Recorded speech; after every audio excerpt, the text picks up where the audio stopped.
데살로니가전서 3장 9절에서 13절까지의 말씀입니다. 데살로니가전서 3장 9절에서 13절까지의 말씀 함께 교독하시고 마지막 절은 함께 읽도록 하겠습니다. 우리가 우리 하나님 앞에서 너희로 말미암아 모든 기쁨으로 기뻐하니 너희를 위하여 능히 어떠한 감사로 하나님께 보답할까? 주야로 심히 간구함은 너희 얼굴을 보고 너희 믿음이 부족한 것을 보충하게 하라. 하나님 우리 아버지와 우리 주 예수는 우리 길을 너희에게로 갈 수 있게 하시오며 너희를 사랑한 것 같이 너희도 피차간과 모든 사람에 대한 사랑이 더욱 많아 넘치. 함께 읽겠습니다. 너희 마음을 굳건하게 하시고 우리 주 예수께서 그의 모든 성도와 함께 강림하실 때에 하나님 우리 아버지 앞에서 거룩함에 흠이 없게 하시기를 원하노라. 아멘.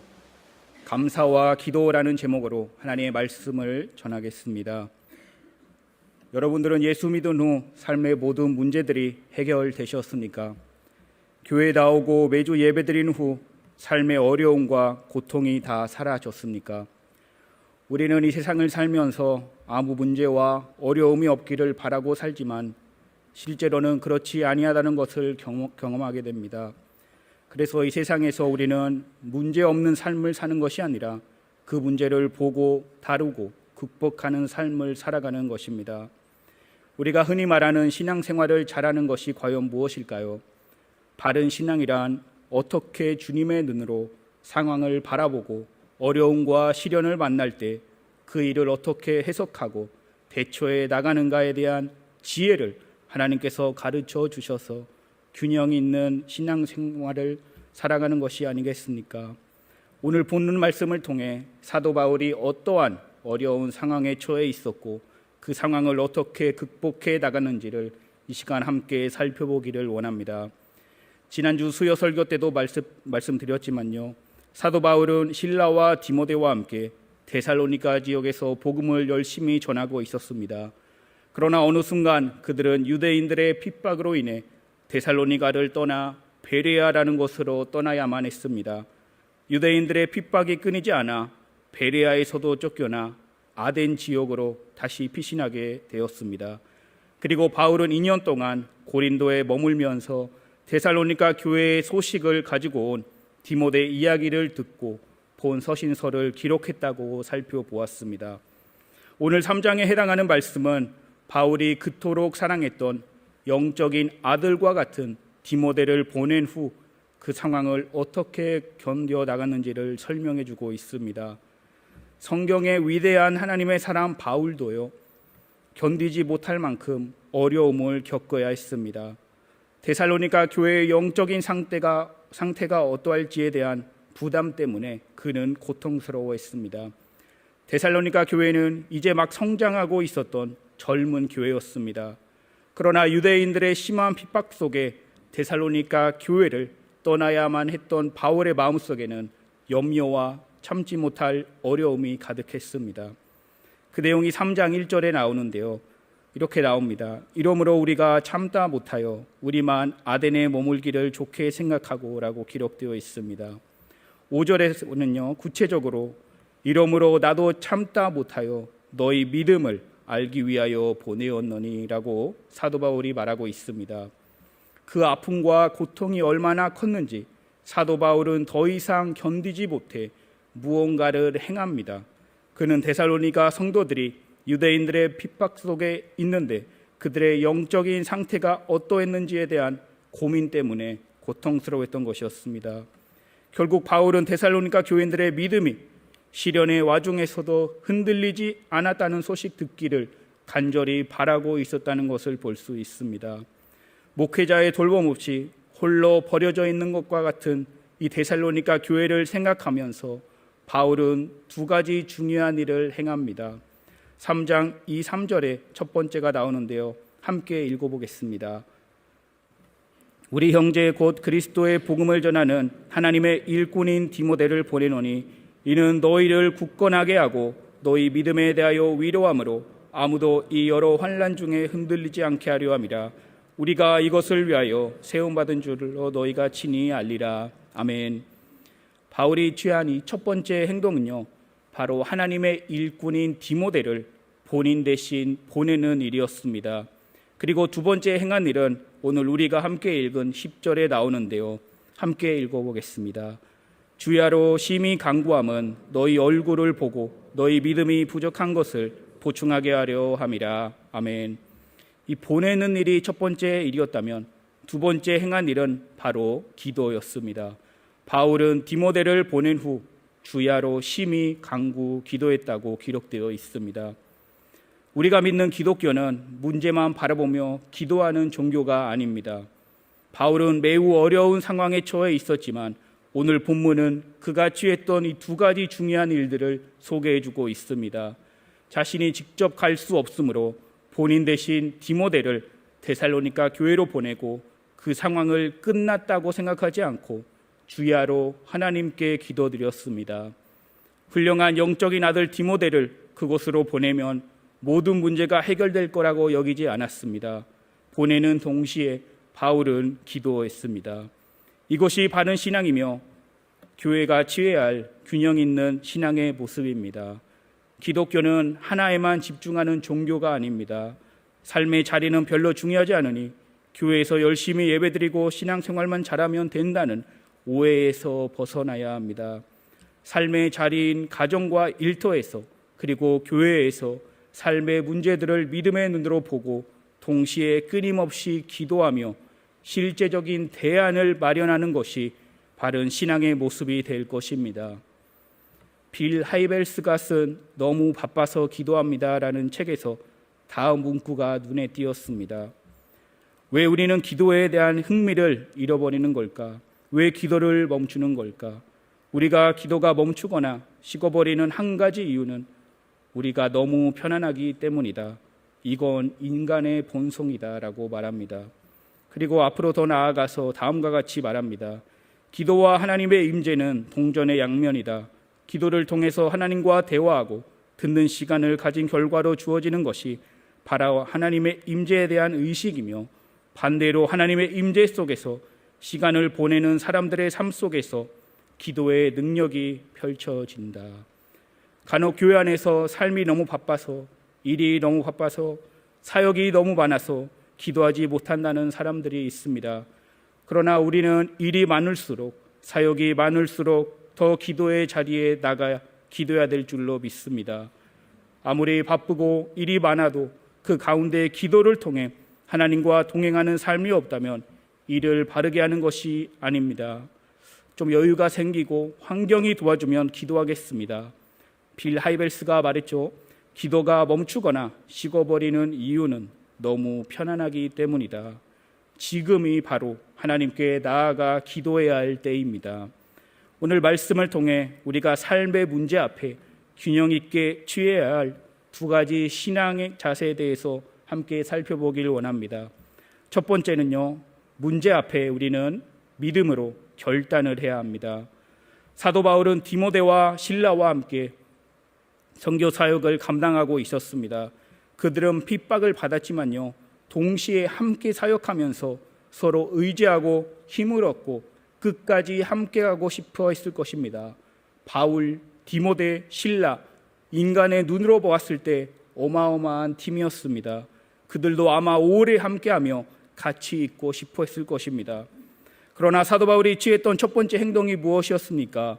바로 디모데를 데살로니가 교회로 보내는 것이었습니다. 여러분, 디모데가 누구였습니까? 바울이 그토록 아끼고 믿음으로 낳은 영적인 아들이었습니다. 또한 그는 바울에게 없어서는 안 되는 가장 중요한 동역자 중 한 명이었습니다. 2절에서 바울은 우리 형제 곧 그리스도의 복음을 전하는 하나님의 일꾼인 디모데라고 표현하고 있습니다. 디모데는 바울에게 형제 같은 존재였습니다. 그리고 여기서 일꾼이라는 말은 원어로 에르곤이라는 단어인데요, 에르곤은 일, 사역을 의미합니다.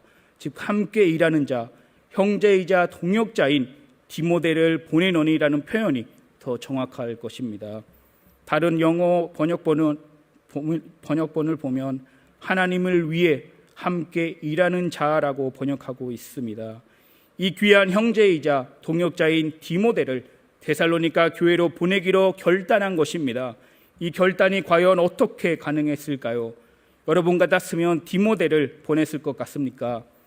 사람은 누구나 마음이 맞는 사람과 있고 싶어하고 교회 안에서도 마음이 잘 받고 나랑 편안한 사람과 함께 신앙생활을 하고 사역을 하고 싶어합니다. 그래서 달란트가 많은 사람과 사역하고 싶고 그 최고의 팀을 꾸리고 싶어합니다. 그러나 신기한 것은요, 그 사람을 다른 곳으로 보내기 싫어하는 것입니다. 그 사람이 있어야만 그 사역이 잘 될 거라고 생각하는 것이죠. 그러나 여러분, 우리의 사역과 교회의 사역은 전적으로 하나님의 권능의 손에 달려 있습니다. 교회를 세우시고 이끌어 가시는 분은 전능하신 하나님이십니다. 우리는 단지 잠깐 맡겨진 일에 충성할 뿐입니다.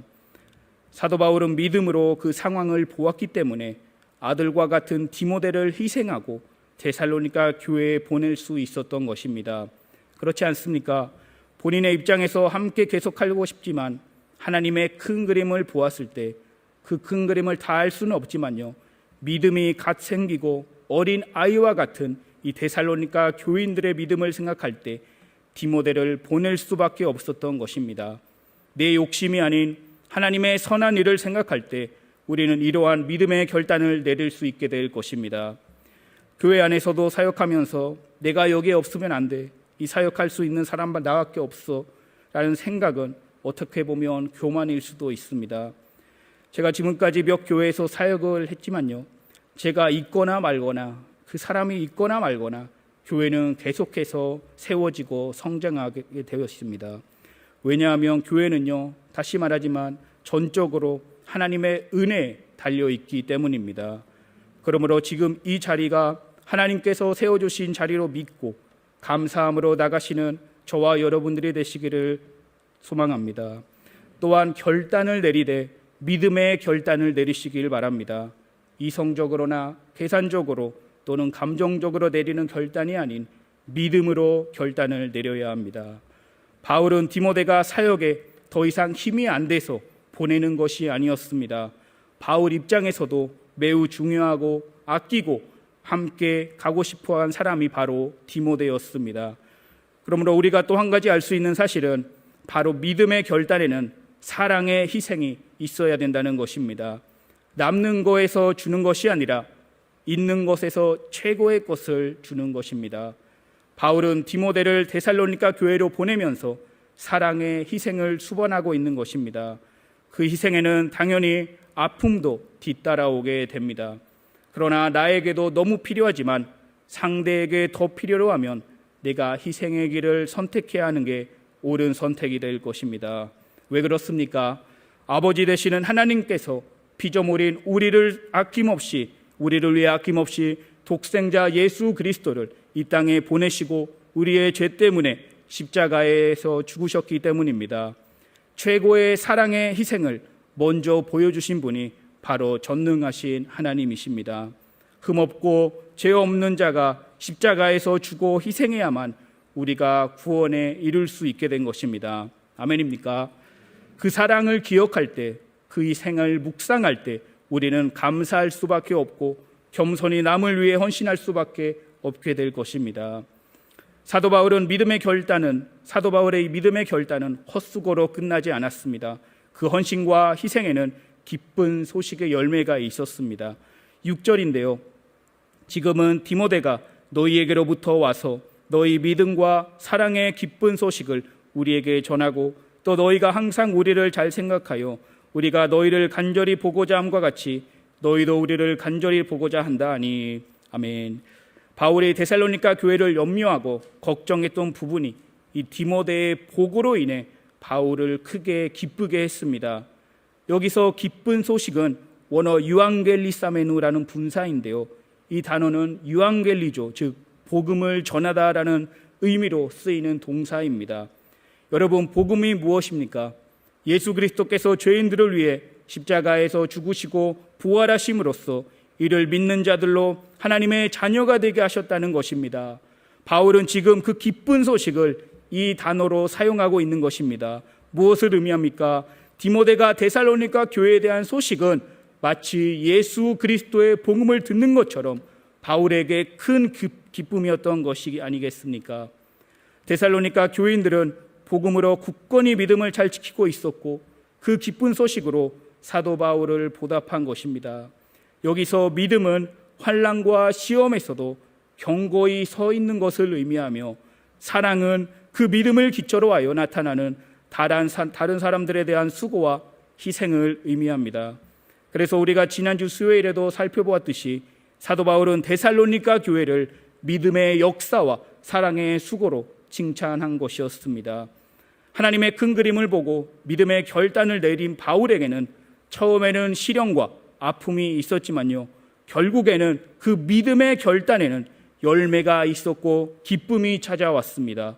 그리고 더 나아가서 바울은 그들이 신앙을 잘 지켰다는 소식을 듣고 본인이 위로받았다고 기록하고 있습니다. 7절 말씀인데요, 함께 읽겠습니다. 이러므로 형제들아, 우리가 모든 궁핍과 환난 가운데서 너희 믿음으로 말미암아 너희에게 위로를 받았노라. 아멘. 바울은 지금 자신이 복음으로 낳은 자녀 같은 데살로니가 교인들로 인해 이러한 복음과 같은 기쁨을 누린 것입니다. 그리고 그 소식을 듣고 위로를 받았던 것입니다. 바울이 그들을 경고하게 한 만큼 그들도 바울을 경고케 한 것입니다. 그리고 9절에는 우리가 우리 하나님 앞에서 너희로 말미암아 모든 기쁨으로 기뻐하니 너희를 위하여 능히 어떠한 감사로 하나님께 보답할까라고 나타납니다. 이 모든 일로 인해 사도 바울은 하나님께 감사함으로 나아갑니다. 유카리스티아라는 단어가 사용되는데요, 이 단어는 하나님께 대한 감사를 나타낼 때 사용하는 단어입니다. 바울은 데살로니가 성도들에게 이 굳건한 신앙을 주신 하나님의 은혜에 감격하여 그분께 감사함으로 나아갔습니다. 그렇다면 삶의 문제 앞에 이 균형 있게 취해야 할 이 두 번째 자세는요, 바로 주야로 기도하는 것입니다. 믿음의 결단을 내렸으면 이제는 주야로 쉬지 않고 기도해야만 합니다. 하나님의 사역이 이루어지도록 끊임없이 기도해야 하는 것입니다. 아무리 훌륭한 디모데를 보냈어도 기도 없이는 이 일들이 가능했을까요? 전 그렇지 않다고 봅니다. 사도 바울은 어렵지만 디모데를 보내기로 한 믿음의 결단을 내린 후에 10절에 다음과 같이 말씀합니다. 주야로 심히 간구함은 너희 얼굴을 보고 너희 믿음이 부족한 것을 보충하게 하려 함이라. 아멘. 즉 디모데를 보내고 나서 아침 저녁으로 계속적으로 기도했다는 것을 나타내고 있습니다. 여기서 말하는 주야는 문자적으로 밤 그리고 낮으로 번역되지만 밤과 낮에 두 번만 기도했다는 뜻이 아니라 끊임없이 기도했다는 것입니다. 또한 바울은 심히 기도했다고 말합니다. 개역개정 성경은 심히라고 번역하는데요, 이 단어는 원어로 볼 때 휘페렉페릭스라고 번역됩니다. 방언 아닙니다. 휘페렉페릭스라는 단어인데요, 이 단어는 무려 3개의 단어가 포함되어 있는 합성어입니다. 휘펠은 뭐뭇을 뛰어넘어, 에크 뭐뭐 밖으로, 페릭스 보통이 아니게. 정확하게 번역하자면 보통을 훨씬 뛰어넘게 라는 의미입니다. 바울은 더 이상 강조할 수 없을 만큼 그 정도로 기도했다고 강조하고 있는 것입니다. 그는 디모데를 보낸 후 얼마나 간절하게 데살로니가 교회와 디모데를 위해 기도했는지를 아주 자세하게 표현하고 있는 것입니다. 하나님의 사역은 사람 플러스 기도로 이루어집니다. 아무리 뛰어난 자라고 해도 기도 없이는 어렵습니다. 불가능합니다. 세상 사람들은 디모데만 보고 보내고 만족했을 것입니다. 그러나 우리는 그 믿음의 결단을 내린 동시에 기도해야 된다는 것을 알고 있습니다. 하나님을 의지하고 하나님이 일하시지 않으면 우리의 일들이 가능하지 않다는 것을 믿는 자들이 바로 예수 믿는 성도입니다. 사랑하는 성도 여러분, 기도하고 계십니까? 결단은 내렸는데 하나님과 소통을 소홀히 하고 있지는 않습니까? 사도 바울과 같이 주야로 심히 기도하는 저와 여러분들이 되시기를 소망합니다. 이 마지막 때에 기도의 끈을 놓치지 않고 기도를 통해 하나님의 임재를 경험하며 하나님의 임재와 능력이 저와 여러분들의 삶 가운데 강력하게 나타나기를 주님의 이름으로 축복합니다. 그렇다면 사도 바울은 기쁜 소식을 듣고 나서 감사하며 무엇을 기도했는지 그 내용을 함께 간략하게 살펴보도록 하겠습니다. 첫째는요, 길을 인도해달라고 기도했습니다. 11절인데요. 하나님 우리 아버지와 우리 주 예수는 우리 길을 너희에게로 갈 수 있게 하시오며. 아멘. 갈 수 있게 하시오며라는 표현은 이 데살로니가 교회까지 가는 길에 있을 수 있는 많은 장애물을 제거하여 평탄하게 가게 해달라는 기도였습니다. 사도 바울은 모든 삶을 주관하시는 이 주권자 하나님께서 친히 평탄하게 길을 닦아주시길 기도한 것입니다. 잠언 16장 9절에는요, 사람이 마음으로 자기의 길을 계획할지라도 그의 걸음을 인도하시는 이는 여호와시니라 라는 말씀이 있습니다. 사도 바울은 하나님의 주권적 인도에 자신들의 길을 전적으로 의탁하는 신앙의 모습을 보여준 것입니다. 이 둘째로는요, 서로 사랑하라고 권면했습니다. 그 내용이 12절에 나오는데요. 또 주께서 우리가 너희를 사랑함과 같이 너희도 피차간과 모든 사람에 대한 사랑이 더욱 넘치게 하사.